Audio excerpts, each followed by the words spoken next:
Uma outra coisa, nós não temos obrigação de dar o serviço completo para o usuário se ele não está deixando a gente obter o dado dele. Então, se a gente trabalha com uma API de anúncio, obviamente que a API de anúncio tende a coletar dados do usuário em background para mostrar o anúncio a ele relevante, correto?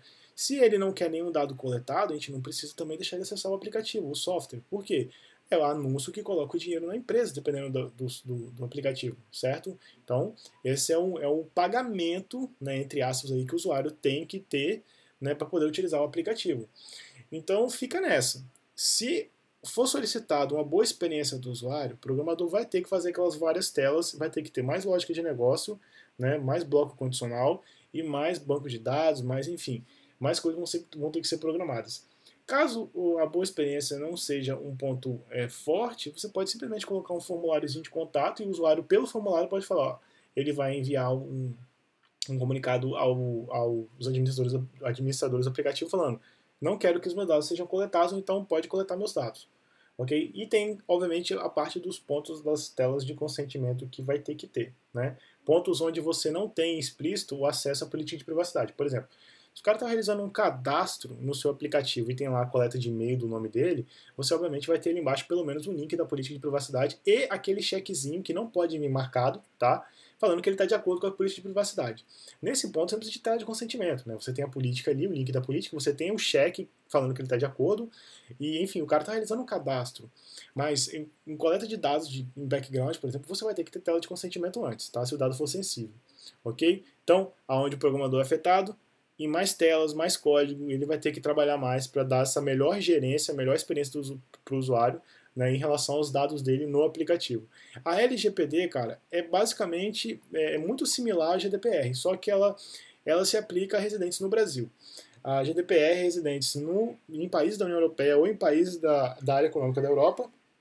LGPD a residentes do Brasil. E também tem aquilo, né? Se você tem um aplicativo, você é uma empresa que está no Brasil e atende a usuários também da Europa, você tem que se adequar à GDPR, tá? E com a LGPD é a mesma coisa. Você atende a usuários do Brasil, né? A residência no Brasil. Mas você está lá nos Estados Unidos, você tem que se adequar à LGPD também, porque a multa vai até você, correto? Então, o que eu falei aqui de esforço a mais do programador para a GDPR é válido para a LGPD.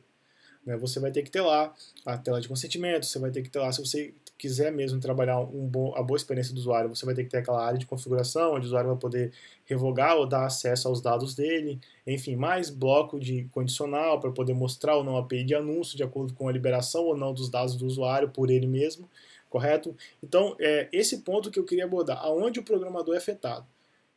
Resumo, vai ter que programar mais. Né? Isso se, enfim, que é uma coisa importante, você se preocupar com a boa experiência do usuário. Então, você vai acabar programando mais de qualquer forma, certo?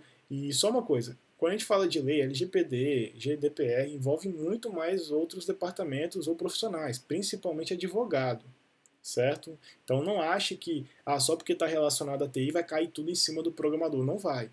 Ok? Você vai ter outras pessoas envolvidas ou então softwares específicos, que é o que a gente vai estar utilizando aqui, para a construção de uma política adaptada ao que está sendo, né, criado, gerado. A LGPD ela provavelmente entra em vigor em agosto de 2020. A GDPR já está em vigor desde maio, né, de 2018. Só que essa LGPD aqui, cara, eu vou dar um palpite. Eu acho que ela vai ser, pode ser que ela venha a ser adiada, ok? Porque, se eu não me engano, ela já foi adiada para 2020 e ainda não está em vigor e provavelmente ela vai entrar em vigor em agosto. Vamos ver o que vai acontecer, né?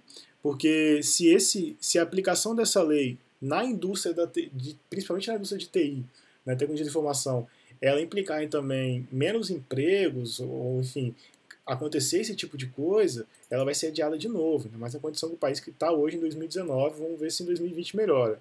Beleza? É só um palpite meu. Mas aqui, GDPR, eu acabei pulando essa parte. Por que a gente não vai trabalhar GDPR? Nosso aplicativo atende só residentes no Brasil. As entregas são só para pessoas no Brasil. Ok?